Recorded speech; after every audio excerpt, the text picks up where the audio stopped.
Well, good morning, everyone. I'm Stephen Mann, your CEO, and welcome to this webinar on the Chartered Actuary member vote.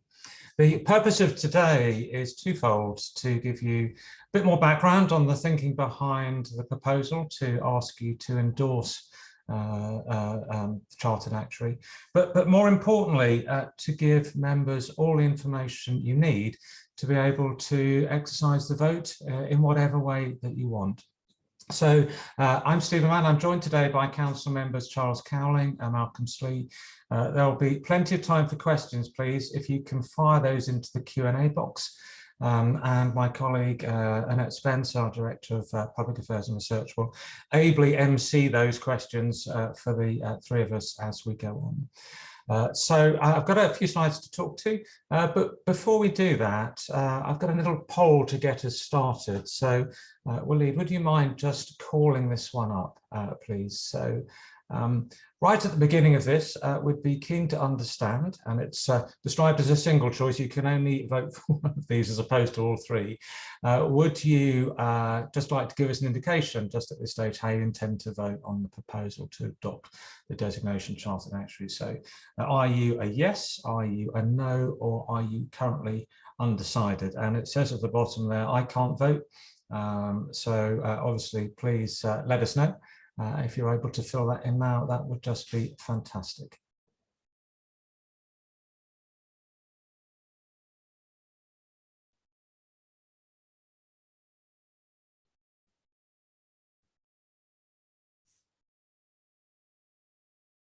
Okay, so how's that going? Okay, that's not unexpected, actually. And look, let's see how today goes. Let's see what questions we get. And I should say that please don't be shy about questions or feel that sometimes they might be so obvious that it's sort of difficult to answer. You can guarantee that if you've got the question, there'll be others of our members that will be thinking exactly the same. We are and have quite an extensive frequently asked questions. We know from the previous webinar that we've been able to get some great feedback and add some further comments on there. And we'll make sure that if there's any that we think are going to be much more relevant and widely applicable, we'll put that there. So I'm just going to talk for sort of 5 or 10 minutes to explain a little bit of the background and why we think this is an important thing for IFoA and its membership. And then we'll open up to those lovely questions. So Annette, would you mind just pushing us on to the sort of opening slide? And so the proposal, if we could just go on to the next one, is quite a simple one, which is that if you agree, our fellows will be designated Chartered Actuary Fellow, and our associates will be able to be designated as Chartered Actuary Associate. And there's a whole range of potential post-nominals that people can use. One of the things that has cropped up is, will I be forced to use Chartered Actuary? And the answer is no. You can stick with what you currently are, if that is what works best for you. So that's the proposal in a nutshell. I want to give you a bit more background, if I may, on sort of where this has come from and why we think it's important. So, and if you wouldn't mind just pushing us on to the next one. So we were going to share a little bit about why we think it's important. And it is important for the profession and IFoA. So there's sort of 4 key things that have really come out for me. So you know, the actuarial profession has continued to grow, adapt, move into new fields, and it's been remarkably resilient. And we've got huge hopes for where the profession goes in the future. But we do think introducing the chartered status will help here. And I'll give you a real life example. I've got a friend who's a training actuary for a supermarket. They have no idea what an actuary is, but when I spoke to her about potentially being chartered when she qualifies, she was very excited about it because she said they know what that means. And as actuaries continue their great track record of moving into new areas, that chartered bit will just add an extra bit of magic to the qualification that's already there. The charter status is widely recognised as meaning that individuals who hold that operate to very high standards, and we think that exactly mirrors what our members already are held to, and we think it reflects that. Probably the two that are most important to me personally just relates to what we call by actuarial work. So believe it or not, you don't actually need to be a qualified actuary to call yourself an actuary. And that is different to perhaps some other sectors. My background, I was originally a solicitor. You can only be a solicitor if you are qualified. You can call yourself a lawyer without qualifications, but that's quite different. But in the actuarial world, there is nothing to stop anybody calling themselves an actuary.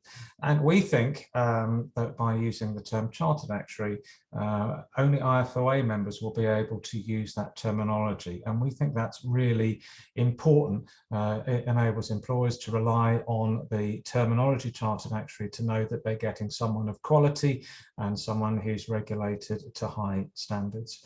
And of course, in the global profession, the use chartered is something that we're the only actuarial body that would be able to do that and offer it. And we think that from an IFoA perspective is something that we're very keen to offer. And you'll see there's a nice quote from Charles, who's on this webinar. I know he'll be keen to expand on that a little bit later. So Annette, if you could just push us on to the next one, please. So that's about the profession, but I think for members, actuaries have always been highly regarded, and we think adding chartered before that will just enable you to enhance your status, particularly with employers and others that don't perhaps quite as familiar with the great value that the phrase actuary already brings. We talked about preserving, protecting the existing status. None of this seeks to undermine the associate or the fellow qualifications. But what it does do is we think it enhances it. And I think one of those other things is that it enables an immediate recognition of the status of the qualification outside the profession. And I think actuaries have always been very highly regarded, but as actuaries move into new fields like the individual I talked about earlier, it is an additional symbol of excellence for employers. So for us, I think it creates an opportunity for a really crucial distinction that it makes IFoA actuaries special. It reflects the fact that we operate to high standards, and it gives lots of people the opportunity to have more confidence in the actuarial profession as a result. So Annette, if you could just push us on a little bit to the next ones. We have tried to think about what concerns members would have. I said right at the outset, it's really important that members think carefully about this and that they have all the information to take whatever decision that they think is appropriate. Hopefully the slide will build a little bit as we go on, but what we've heard, and Council have been considering this for 6 or 7 years, and I do think we've listened and that we can show that we've reflected a number of things here. So one of the concerns we've heard is, are we blurring the lines between associate and fellowship? And the answer is no. There's a clear distinction in the titles and the post-nominals I shared earlier. I think the other concerns we'd had, a little bit of feedback last time, was whether just focusing on the chartered status for associates, whether that might somehow just diminish the fellowship qualification status. And the answer is, well, that's not the case, because we're proposing that both fellows and associates might be able to use that. The flip side of that was, when we considered this a few years ago, only focusing on associates. Were we elevating associates at the expense of fellows? Well, the answer is no, because it applies to both. Are we lowering standards? No, this is not about changing any of the qualification thresholds and so on. There's a little bit about, are we going to lose, people are going to lose the ability to use the existing designations. So you can still use whatever you like and whatever you're comfortable with. And finally, last couple of things that are really important. What is the evidence of the support from this? And I would say that council have been considering this for many years. There's been huge engagement with employers. I've done quite significant amounts myself, and all of the things that I've said, I think have been supported by the conversations that we've had. There has been quite extensive dialogue with members. I think supportive in principle. I think the feedback we got in 2018 was a concern that only focusing on associates might be seen to be at the expense of diminishing the role of fellows. And look, it's really important we listen to that feedback, and we've come back and we're now proposing that both associates and fellows can use the standards. So, this hasn't been taken to a vote to members, but we did listen to the feedback last time, and I think we've addressed it as we go on. So Annette, if you could just push us on to process. So we obviously need the blessing of the Privy Council for this. We've got that in principle. We obviously wanted to get that before we took it to any vote. And this is the culmination of many years of engagement. And back in June, having got that agreement in principle, the IFoA Council agreed to taking the matter to a vote. The vote will be out for a month between November and December. And if you vote in the positive, we will then formally submit an application for approval to the Privy Council. We think they've got a lot of things on. We think that will take about 8 to 12 months to get approval. And once that's done, we would then be able to work with you all to implement it. So in summary, that's why we think it's a good thing. I've tried to show a little bit about the process that we've gone through. But now, if you're happy, I'm just going to drop the slides and invite my colleague Annette to try and farm out some of the questions that are already coming in to my colleagues. So over to you, Annette. Thank you very much, Stephen, and thank you for taking us through those slides. I suspect that your commentary was considerably more smooth than the sharing of the actual visuals, so apologies for any little hiccups there. I am going to remind everyone who is on the call, although I can see that lots of people are sending questions through already, so I think many of you already have the hang of this, but I will remind you that the easiest way to send a question to us is just to type it into your Q&A function. So you should be able to see the icon for that somewhere on your Zoom screen. Just type that in there, and then I can see the questions, and all of the panel can see the questions as well. So it's very easy for us to try and work out where we're going to go. Stephen, hopefully you've had a chance to catch your breath. I think I'm going to kick off with you, and then we will obviously come to the other panelists as well.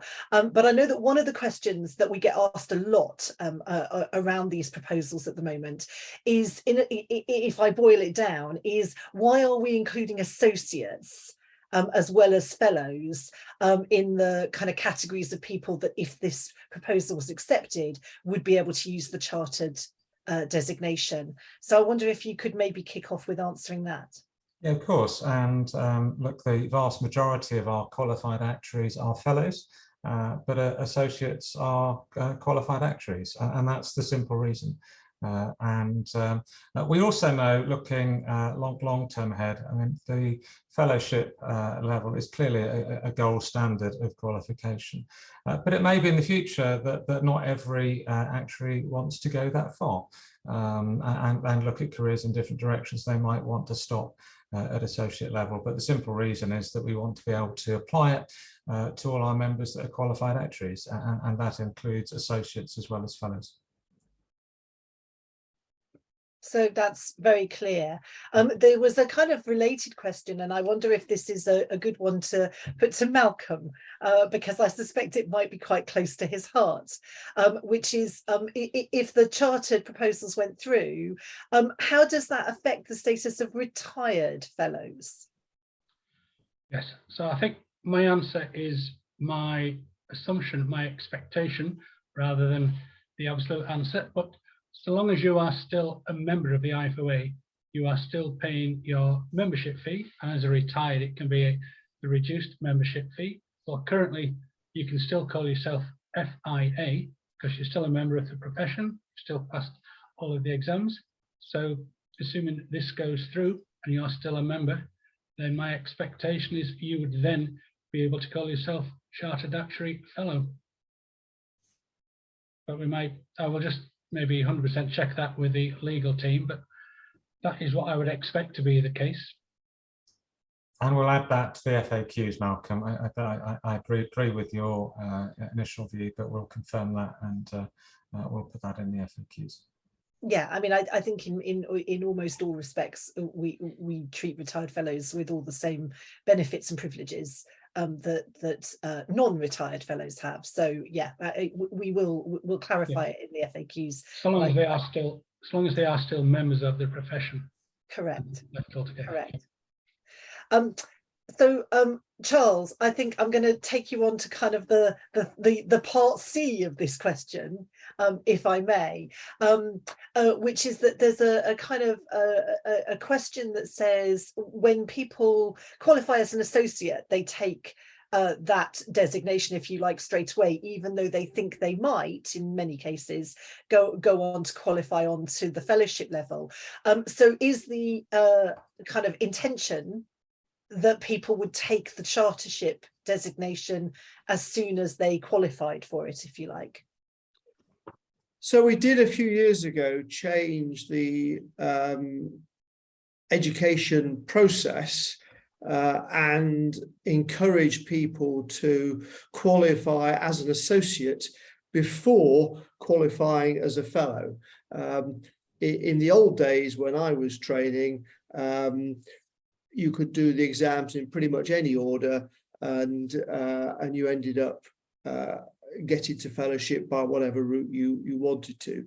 We're now looking to encourage, in any event, people to look at qualifying as an associate and then move on to qualifying as a fellow. And at that point, yes, they would become, they'd have the chartered designation if that is what the membership votes for.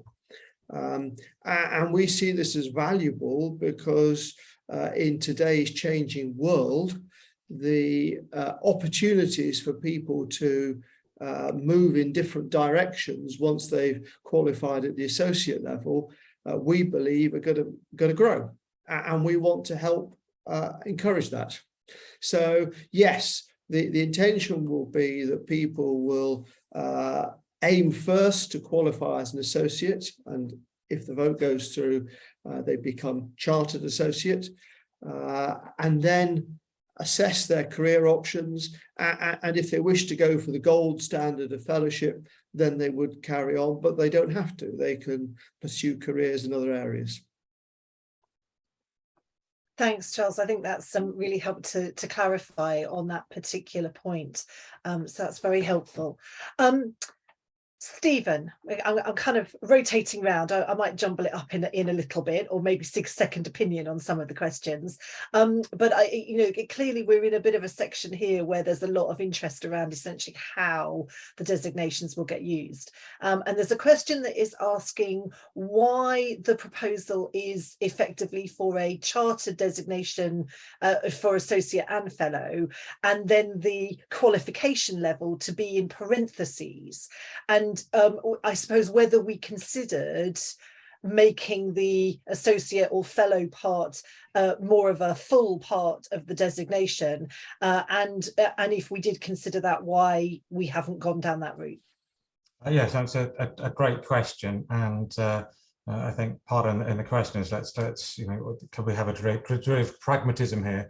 I mean, as this has been developed, we had a small group of council members beginning to look at how we took this forward with the Privy Council, and of course there's only a limited number of ways in which you can order the words. we did put a couple to Privy Council, of which one of the suggestions you've made here, Annette, was one. However, Privy Council felt that for clarity and consistency reasons, that we should adopt what's being put forward to members here. So we had considered it. Ultimately, the body that decides what can be used is the Privy Council, and that was the wording that we ended up with. I think we felt on balance it was a helpful and thoughtful response, but that's not to say that the other suggestions weren't considered. Thanks, Stephen. I think you've given, you kind of explained a bit there about the background of the process behind this, and also the role that Privy Council have in this. So Exactly. I hope that that's addressed that question there. I'm going to slightly put the panelists on the spot a little bit now. So I think maybe I might come first of all actually to you, Charles. There's a question which is saying, if the proposals for chartership go through, will there be new or different or changed what's described as compliance requirements for our members? So I think this is really probably about the things they have to do to comply with our code and meet our professional standards requirements and so on. So do we think that chartership will mean that we make any changes to those aspects? And Malcolm, I might come and get a second opinion from you on this one as well, given I know both of you are involved in different ways with our work in this area. So Charles first and then Malcolm. If I don't give the right answer, I'm sure Malcolm will correct me. But no, the situation here is that there is no envisaged change to any of our regulation or compliance as a result of the introduction of chartered status. It's possible that chartered status gives us more recognition as a profession outside and with government in new areas like data analytics, and it's possible that that things may flow from that, but none of that flows directly from us being a chartered organisation. Nothing changes from a regulatory perspective. Okay, thank you. Malcolm, anything to add or disagree? I think I would maybe just add that things like the qualification requirements on being professional and ethical and going through all the professionalism courses would still be exactly the same as it is now. You would still have to get to associate, go through your stage 1, stage 2 and stage 3, and when you're qualified, continue with the stage 3. So none of that is changing. You're still going to have to go through all of the rigor that you have to go through now to become an actuary and to remain an actuary. So none of that is changing as a result of these proposals. So both of you have been really clear that actually nothing that's in these proposals would make any change to the compliance requirements or the the way we do CPD, what we ask our members to do to demonstrate each year that they're keeping up with their learning and their lifelong development as actuaries. So I think that is pretty clear. Thank you very much.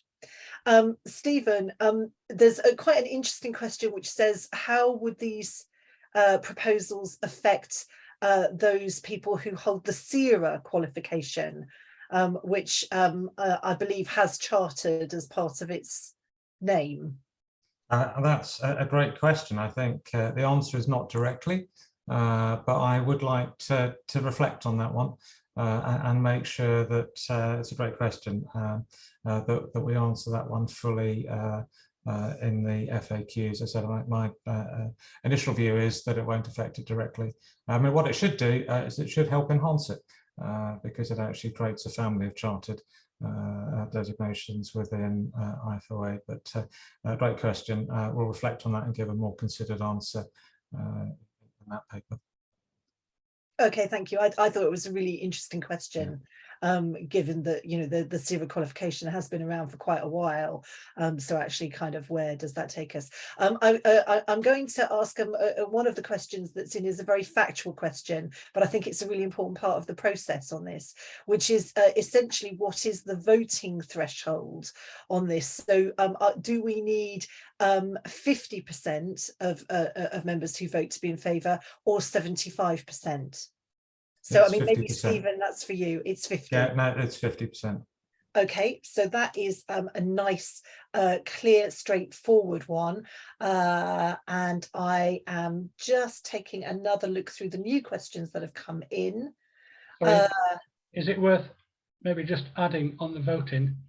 It will be a straight yes, no as the two options. Do you want to give a bit more context to that? Yeah, rather than, as you saw in the poll, we asked you, are you in favour, are you not in favour, are you undecided? So when it comes to the actual vote, it will be sort of, are you in favour of these proposals? Are you not in favour of these proposals? The actual vote won't have the option for you to say, well, I'm still undecided, or I'd rather not say. It'll just be a straight yes or no, which will make it easier for everybody. Yeah, I think that's a really important clarification, actually, Malcolm. And I mean, my understanding is that's because, in a sense, we think that this is a very straightforward kind of binary question in a way, and therefore it's reasonable to ask members to just say either yes or no. But I think it's good to have that clarified. And essentially, for the proposals to pass, as Stephen said, we need well, anything over 50%, I suppose, to have said yes. And then the proposals would go through. Charles, we haven't heard from you for a few minutes. There are a few questions coming through that are asking whether this change would affect the subscriptions for members. I mean, I suspect the subtext is, does this mean that it would cost them more? But the questions are being framed as, will it change our subscriptions? Okay, so the very simple answer to that is no. However, I do think there's a sub issue here, which is we want to be part of a flourishing profession. And we believe that this is a way for us to grow and flourish as a profession, particularly in wider areas. And clearly, if we're a growing profession, our cost base reduces, and it becomes more possible for us to be able to reduce subscriptions in the future. If, however, we are dwindling as a profession, then we will have more challenges. So the simple answer is no, but I like to think that this will help us encourage the profession to flourish, and potentially would lead us to be able to have downward pressure on our subscriptions. So if you take a sort of medium-term view there, I guess you're saying that you think it would strengthen but the profession and the organisation. But no immediate kind of correlation between this and what would happen with subscriptions. That, I think, is very clear for people. So, Stephen, I am going to come to you with a question that has come up in a couple of places, but I do see that there's been a seeking of clarification on the 50% question. Yep. Which is it 50% of all members or simply 50% of those who vote? It's 50% of those who vote. I mean, the IFoA rules are pretty clear and there are different thresholds for different things depending on the level of approval and endorsement that council's given for initiatives. So there was very, if council with over 3/4 of those supporting a proposal, that means that only 50% of those voting is the threshold for a yes or no. Okay, thank you for clarifying that. So I hope that's answered the question for the person that asked that, just to get that clarification. And but I think the key additional thing is this has come with a high level of endorsement from council, which is why we have the 50% threshold. Yes, exactly, that because it got such overwhelming support from the council level. And I think it's also, and I know it hasn't come up specifically this morning, but I know that sometimes we're being asked, in a sense, why is it that council and the organisation are if like endorsing the proposals, then I think in a way you've answered that in explaining how strong the support for this is from council. So in a sense, they're not neutral on this, they are very much supporting it. I'm going to just stay with you, if I may, just for the next question, and then I might invite Malcolm and Charles to comment on this one as well. But we've had a couple of questions that in essence are saying, is this just for members of the IFoA, or would chartership in any way be available to people who belonged to other actuarial associations? So I wondered if you could say a little bit about how you see that working. Yes, a great question. I mean, we are the only actuarial professional body that is able to confer chartered status on our members. I've obviously seen in the questions that are coming in, have we had discussions with others about this? I have. We've met with many of our friends in other international actuarial associations. I think they're playing the mirror of what I've said to you, which is I think they feel a bit jealous that we're able to offer this to our members. And they know that it's something that only IFoA can offer. And it's also something that does, in their view, elevate the status of IFoA actuaries. So I think the simple answer is yes, I have. And I think they would like to be able to do the same, but they can't. Okay, thank you for that. I mean, Charles, I know, and we should probably publicly congratulate you on your recent election as president-elect of the International Actuarial Association. But I know that means you obviously take a great interest in kind of the profession internationally. Maybe a slight sort of extension of the question, which is, in a sense, why do you think the chartership designation for IFoA members, or how do you think that would be important for the profession globally? So I think there are two aspects to this. It's not just a UK issue that the profession is facing challenges to its core historic areas of strength.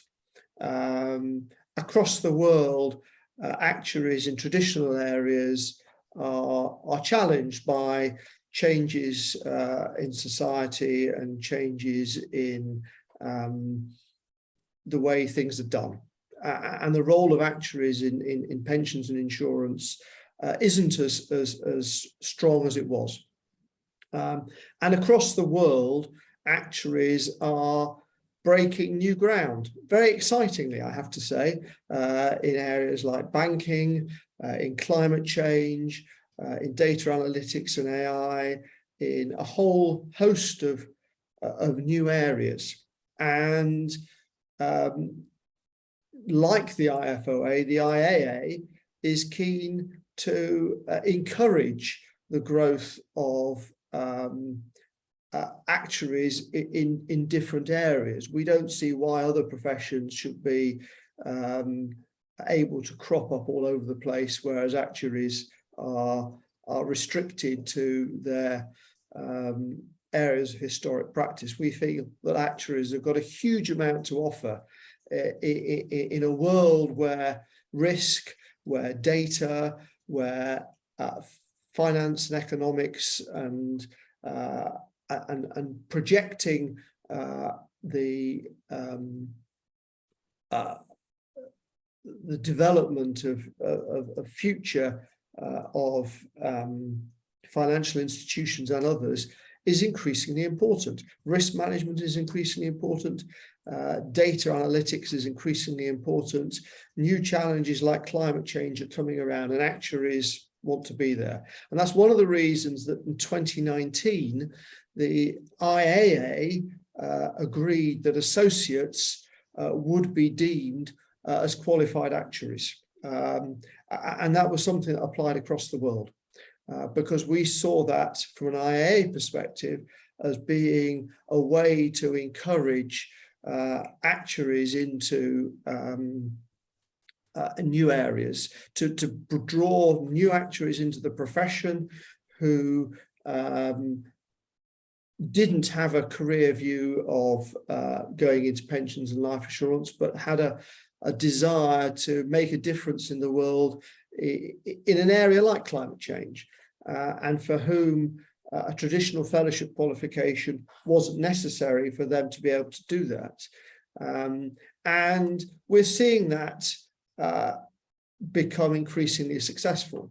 So across the world, the actuarial profession is trying to promote the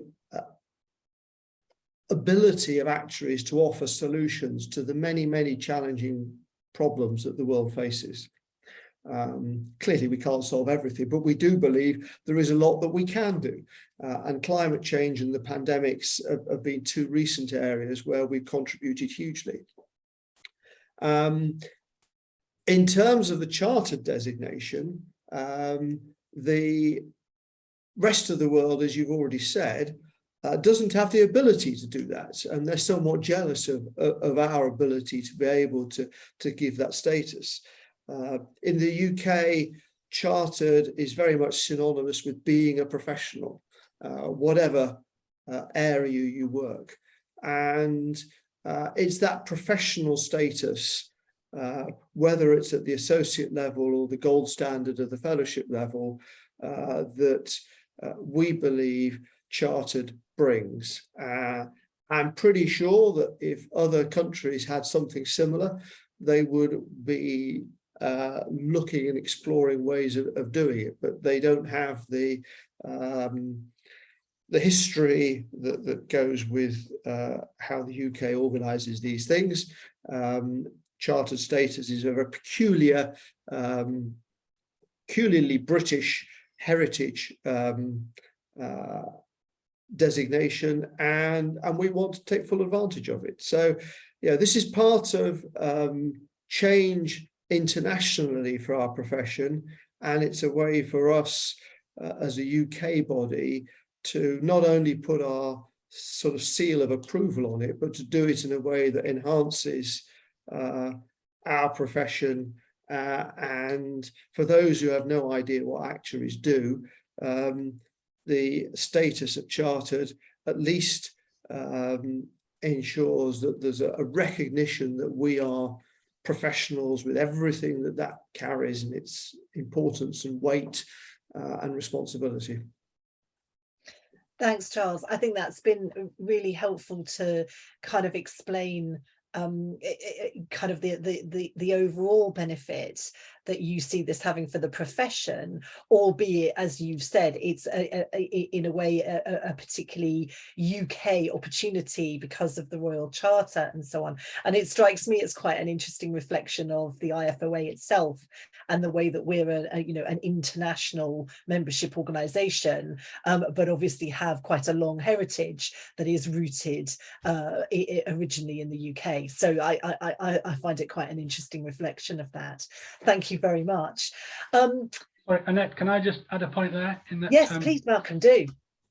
Overall, I think we're convinced it would be seen as having the opportunity to use chartered is effectively another string to your bow.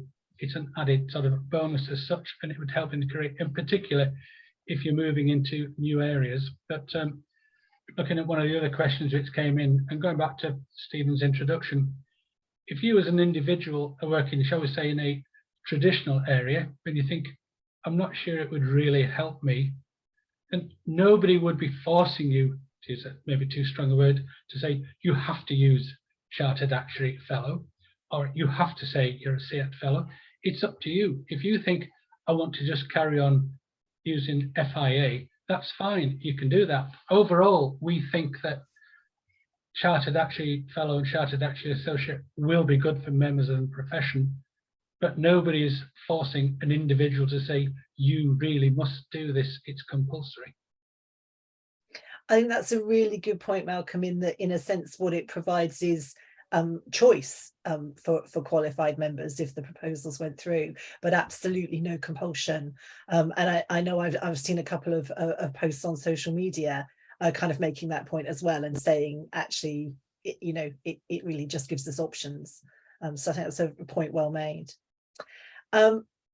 Stephen, I'm going to come back to the process a little bit, if I may. And you've already talked a little bit about the role of the Privy Council in all of this. And I guess there's kind of a couple of aspects to this. One is, it would be interesting to get your sense of why you think the Privy Council has supported us getting to this point and putting proposals to the members. So why is it that you think maybe they see benefit in this? But also then I suppose the flip side of that, which is that if the vote is approved by members, we then have to go and get that formal approval from Privy Council. And what would happen if we didn't get that approval at that final stage? So sort of the two sides of the Privy Council coin.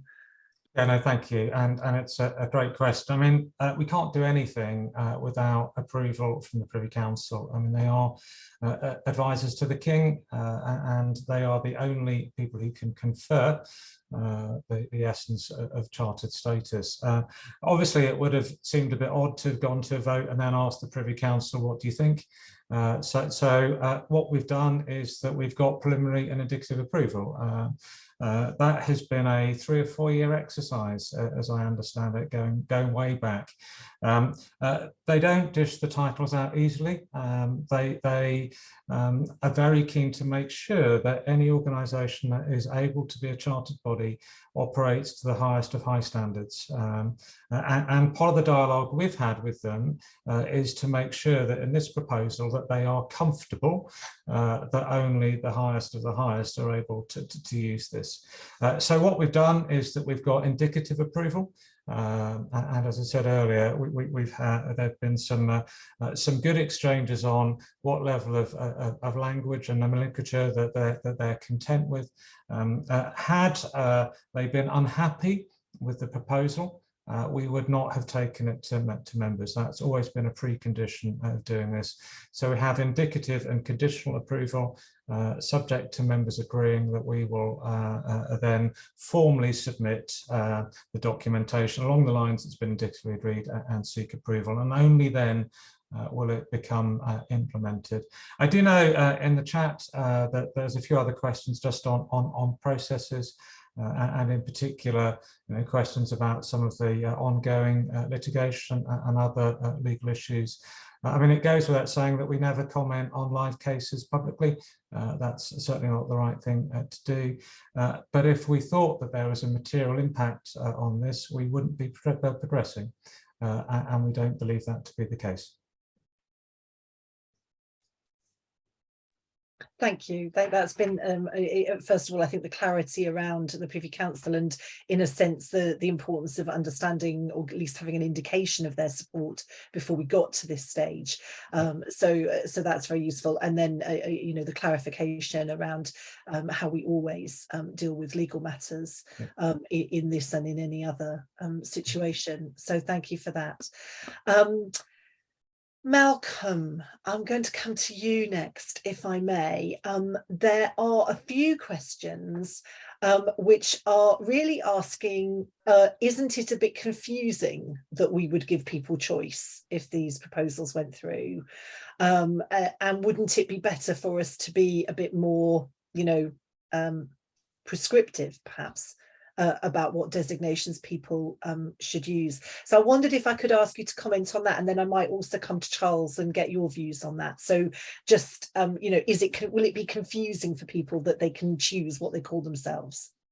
Yes, I've seen that question, and I'm thinking, how do we answer it? I think to some extent it's maybe right, or has to be right, that we're not forcing people to take on this additional thing. You might say the real qualification is they are a fellow of the Institute of Actuaries, and this is an additional one which gives sort of maybe extra description. And to sort of say you must compulsory use this is maybe going a bit too far. Whether it causes confusion, I would hope that over time people decide sort of actually it's a good thing to use, and we end up with virtually everybody, if not everybody, using it, and the confusion wouldn't arise. I maybe accept in the early years, people might be thinking, do I, don't I? But I think medium to long term, I would think you would expect, you might say, become the norm, in the same way as other professions. the chartered accountants would all call themselves chartered accountants. If anybody else has any views. Maybe I might just add a little bit to that. Of course, accountants have got a far more confusing professional setup because they've got certified accountants and a whole host of other options.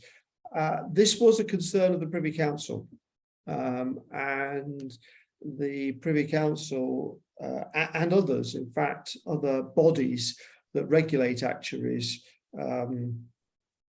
wanted to ensure that there was no public confusion about the status of actuaries. And the key area of concern was around fellowship and ensuring that there was no confusion caused and that the status of fellow was still recognised and understood. And that was partly around the chartered fellow,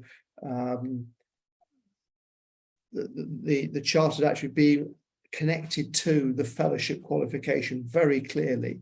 So we believe we're still creating a clear distinction between fellows and associates and non-actuaries, and that the chartered designation does not change this. So we are clear that the issue of clarity is an important one for all, and maintaining the distinction between fellows and associates and those who are not actuaries is the primary area that we wish to ensure that confusion is avoided at all. Thank you. I think you both made really important points there. I mean, Malcolm talking in a way about if this goes through, then actually it would start to become accepted and adopted, particularly perhaps by employers, and that in that sense, then it would just become something that evolved over time. And I think your point, Charles, which is that in a sense there is confusion now, and that actually the way you see it is that this would help to actually reduce the confusion rather than increase it. So I think that is quite an important point. Thank you both. I'm keeping half an eye on the clock, and I'm conscious that it's probably the end of a long week for many of the people who are on the call. So I think I'm going to kind of move to what we might call a sort of closing question. And I'm going to ask, I think, the obvious question to ask the three of you to bring this to a close. And I'll start with you, Malcolm, but I think it will mean the other two get a chance to just have a think about this. I wonder if I could ask each of you, just in a couple of sentences, to explain why you think members should support this proposal and vote yes. I think to some extent I see it as just a positive. It is, we are a chartered body. We've been a chartered body for well over 100 years, and you might say, why haven't we used it in the past? And I think the very fact we should have been doing it a long time ago. It gives us that extra recognition, which, as we've explained before, should be good going into the wider fields to have that extra recognition. So from my perspective, you might say it's only a positive if we go ahead and do it. And I don't really see as there been any negatives to it. So that's why I think we should go ahead and do it. Excellent. So I'm summarising that as you can't really see a downside. So excellent. Charles, what's your 2 or 3 sentences on why members should vote yes? The world is changing. The opportunities for actuaries are growing hugely, and we need to react to that. And I believe this is the best way that we can do it. So it's a changing world, and this is a good way for us to change and keep our place within it. Okay. Stephen, why do you think members should vote yes? Well, I put lots of positive reasons in the slides, but I also just want to address some of the concerns that I've seen in the questions here. And I think it is largely, is there really demand for this? You know, how many people are really doing actuarial work which aren't actuaries. I mean, it's the flip side of Charles' point, which is like the world is changing. Nobody's certain where things are going to go. We have the transition to ARGA here in the UK and the oversight of actuaries. And for me, it just seems a complete no-brainer to look to use our chartered status to reflect the special membership status and qualification status that our fellows and associates have. You know, I think there's lots of positive reasons, but I think almost as a safety valve to enable our membership to grow and thrive in a changing world, it seems essential that we should look to do this, and it would be a real omission to me if we don't take it that far. Thank you. Again, I think a very clear and actually quite a sort of balanced, measured view in terms of why, on balance, given the context of what's going on in the wider world, this would be a good thing to support. I am going to break my own rule because we did have quite an interesting last question come in. And I do think, given we've established the cross-border credentials that Charles already has, that I might just ask Charles to pick this one up. It's actually a question specifically about what would happen in a future scenario where, for example, Scotland was no longer part of the UK. So in other words, essentially, would chartership apply even if you were outside the UK? But given that we are a very international organisation and we already have a lot of members outside the UK, I think this is an interesting question to address. Charles, what's the answer? So the answer is that the chartered designation applies to you, or would apply to you, as a member of the IFoA. And it can apply anywhere in the world. If Scotland decides to go independent, and we hope they don't, but at least I hope they don't, then that has no impact. The designation of chartered can apply in Scotland, India, Australia. It is the membership of the IFoA that gives that. That would continue as long as the member remained a member of the IFoA. Thanks, Charles. I think that's really nice and clear because it's associated with being an IFoA member, and we have IFoA members outside the UK already. So irrespective of what political changes in the future might or might not happen, that would be the case for chartership. I think that's really clear. Stephen, in a moment, I am going to hand back to you because I think it would make sense for you to just kind of summarise and bring everything to a close. But I know we said we would revisit the poll. So I wonder if I can ask my colleague just to put the poll back up for us and again ask you all to just pick one choice, partly so we can see whether or not we've influenced any of you in the last hour. Stephen, I'll hand back to you at this point and you can take it. No, thank you. And look, firstly, thank you for such an engaging session. I've kept one eye on the participant level, and it's stayed at a good level, so we haven't lost many people, which just is because this is a really interesting topic. I don't know, whether we're able just to see where people are settling at the moment. Let's have a look. Yeah, it's been a bit of movement, and I think you know, as I said earlier, our job is not to tell you what to do. Our job is to give you the information to take the best decision that you feel is right for you. I think it's interesting, I've seen it in the questions that people are still going to take a bit of time to reflect on where things landed. I'm hugely grateful for the questions here.